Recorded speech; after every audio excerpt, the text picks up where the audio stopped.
Welcome to the SpeakEasy English podcast, your daily dose of natural conversations.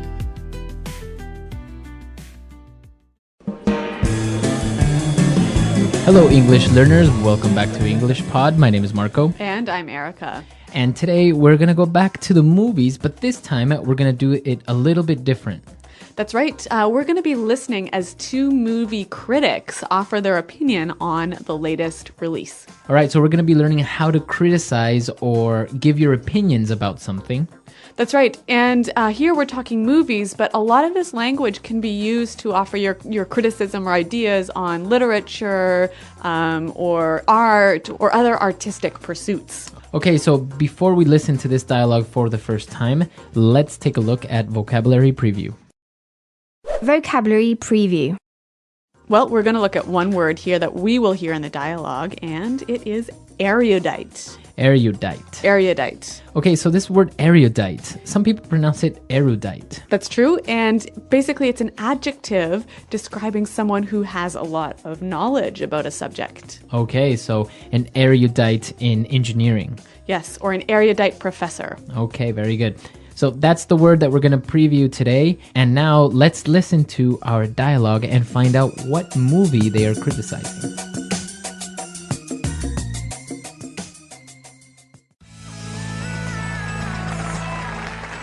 Welcome back, movie lovers, to another premiere movie review. My name is Richard Clark, and I am joined today by the very erudite David Watson. Thank you, Dick. Today, we're going to talk about the movie Lion King. Tell me, what is your impression of this film? Well, I think this film is simply a fable, depicting man's eternal greed for power, and in my opinion, it's a very fine film.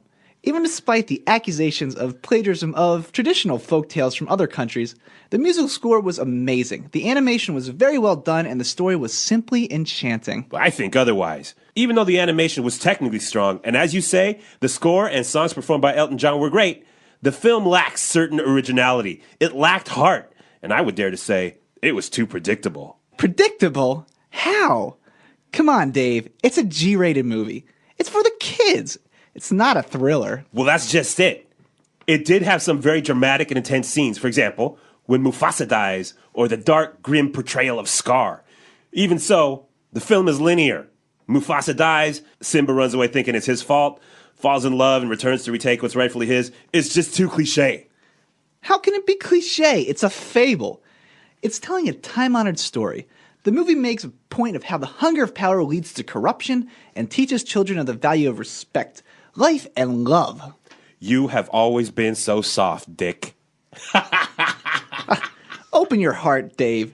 Don't shut us out. Anyway, that's all for today, folks. Join us next time as we talk about how to lose a guy in 10 days. I'm sure you'll love that one, Dick.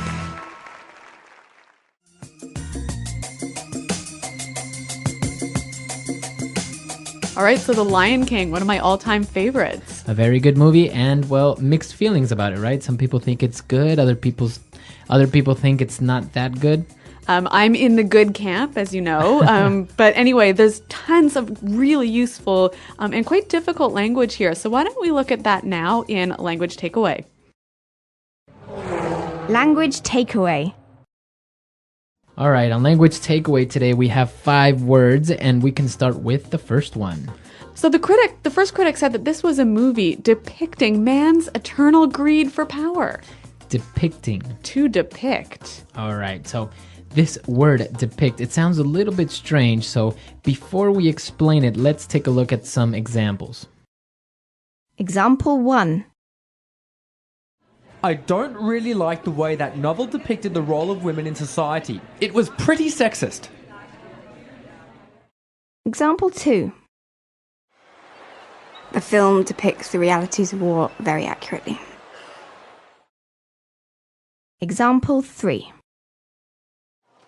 See, this image here is depicting some of the most well-known scenes from Australian history. All right, so depicting. I can basically understand that this means to show something. Now we can notice that the word depict has this short little word picked in there that sounds like picture. And when we think about depicting, we're often thinking about in a picture or in a book or in a painting. So in this case, the story is depicted in a movie, right? That's right. So you can see it. It's a picture, basically. Exactly. All right, very good. So to depict. Well, moving on, the critic also talked about the grim portrayal of the villain of the movie, Scar. That's right. So grim portrayal. A grim portrayal. Okay, let's look at the word grim first. When something is grim, it's really unpleasant or uncomfortable or even shocking to think about. Okay, so something that is grim. Now, what about portrayal? Really close to depict. A portrayal is something that shows or describes something, especially like in a book or in a picture or in a play. Okay, so a portrayal. I guess we can relate it again to a portrait. That's right. All right, so portrayal. Now, we can also use this as a verb, to portray. So this movie portrays man's eternal greed. Okay, so we can use this as a noun or as a verb. That's right. So moving on with our third word today, we have an enchanting movie. That's right. The story was simply enchanting. Okay, so if something is enchanting, it's really attractive and beautiful and interesting, and it holds your attention. okay, it holds your attention. So it's something very nice. Something that is enchanting has to be nice. That's right. And it has this sense of magic around it. Okay, very good. So an enchanting moment. Or an enchanting woman. Okay. And now, what about our next word? It's French, actually, but we use it in English. That's right. So the critic said that this story was cliché. Cliché. Cliché. Okay, so we hear this all the time. What is a cliché? Well, basically, a cliché is a phrase or an idea that is used so often that it loses its meaning or importance or interest. Okay, so can you give us some examples of a cliché moment or maybe a phrase that's cliché? Okay, well, how about this one? When you're breaking up with your boyfriend and you say, honey, it's not you, it's me. Okay, that's cliché. It's typical. Yep. Or maybe a cliché portrayal of a French man would be a guy riding a bike with a baguette, smoking a cigarette, and with a beret on his head. Okay, that's a cliché portrayal. Very good. Yep. So it's common. It's even to a certain point a little bit stereotypical. That's right. All right. And what about our last word? Well, they describe this story as a fable. Fable. A fable. Okay, so when we were small, we all read fables. That's right. They are stories about animals that are used to teach people a lesson. Okay, so a fable teaches you a lesson. I think the most famous one is the one of the tortoise and the hare, right? Yeah, and another good one would be the Three Little Pigs. Okay, that's also a fable. Yep. Okay, so we've looked at these 5 great words, and now it's time for us to move on to putting it together. Putting it together. Okay, here we're going to look at some phrases that you can use in a bunch of different ways to help you criticize or give your opinion about a piece of art, like a movie or a book or whatever. Okay, so let's start right away with our first word. So the film critic asked, what is your impression of this film? What's your impression of? What's your impression of something, right? That's right. All right, so before we get into explaining impression, let's listen to some more examples. Example 1. I don't know where, but I have the impression that we have met before. Example 2. I get the impression that he's a very organised person. Example 3. Somehow, Jim got the impression that I was gay. Did you tell him that? Okay, so I can see that this means basically, what's your opinion or how do you feel about something? Okay, so you can have an impression of something or of someone. Yep. All right. And what about the next word? Well, the critic Richard Clark said that it was a really enjoyable film, even despite the accusations of plagiarism. Okay, so now we have an interesting phrase here. The accusations of plagiarism. Accusations of plagiarism. Okay, so accusations is a noun, right? Right. It's the action of accusing. Okay, of blaming somebody. Yeah. All right, and what about plagiarism? This is an academic term. If you plagiarize, you copy someone's work and take credit for it. Okay, so if I copy somebody's book and I say I wrote it, then that's plagiarism. Yeah, that's pretty bad. All So right. accusations of plagiarism. Now we can use this phrase accusations of something in a bunch of different ways. So Marco, let's have an example. All right, so for example, we can say he was cleared of all accusations of tax evasion. Okay. He denied accusations of cheating on his wife. All right, very good. So accusations. And now moving on to the final part of putting it together, we have this word lacks. The film lacks a certain originality. Okay, so the film lacks a certain originality. What does he mean by that? It doesn't have enough of, Okay, so if you are lacking something, you don't have enough of it. or you don't have it at all. All right. So can you give us some more examples of how we can use lack? Okay, the same way it's used in the dialogue, our team lacks the appropriate talent to complete this project.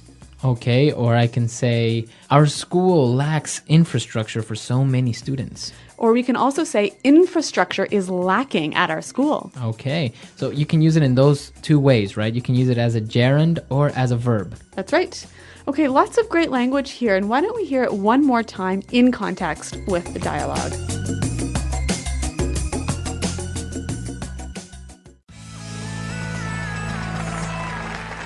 Welcome back, movie lovers, to another premiere movie review. My name is Richard Clark, and I am joined today by the very erudite David Watson. Thank you, Dick. Today, we're going to talk about the movie Lion King. Tell me, what is your impression of this film? Well, I think this film is simply a fable, depicting man's eternal greed for power, and in my opinion, it's a very fine film. Even despite the accusations of plagiarism of traditional folk tales from other countries, the musical score was amazing, the animation was very well done, and the story was simply enchanting. I think otherwise. Even though the animation was technically strong, and as you say, the score and songs performed by Elton John were great, the film lacks certain originality. It lacked heart, and I would dare to say, it was too predictable. Predictable? How? Come on, Dave, it's a G-rated movie. It's for the kids. It's not a thriller. Well, that's just it. It did have some very dramatic and intense scenes. For example, when Mufasa dies, or the dark, grim portrayal of Scar. Even so, the film is linear. Mufasa dies, Simba runs away thinking it's his fault, falls in love and returns to retake what's rightfully his. It's just too cliche. How can it be cliche? It's a fable. It's telling a time-honored story. The movie makes a point of how the hunger of power leads to corruption and teaches children of the value of respect, life, and love. You have always been so soft, Dick. Open your heart, Dave.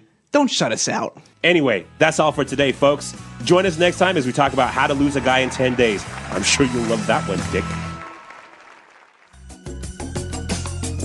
All right, so a good movie. What do you think about The Lion King? What do you think about his critique? Well, I am with Dick on this one. I think that this is a great film. It was one of my favorites, and I've seen it about 5 billion times. Really? Yep. You really liked it? But I'm not interested in my opinion. I want to hear criticisms and film criticisms from our users. Right, so come to our website at englishpod.com where you can leave your questions, your comments, and also any criticisms on this particular movie or maybe the other one that we mentioned, How to Lose a Guy in 10 Days. Personally, not so fond of that one, but looking forward to hearing from our users. All right, or maybe any other movies you might like. So come to the website, and until next time.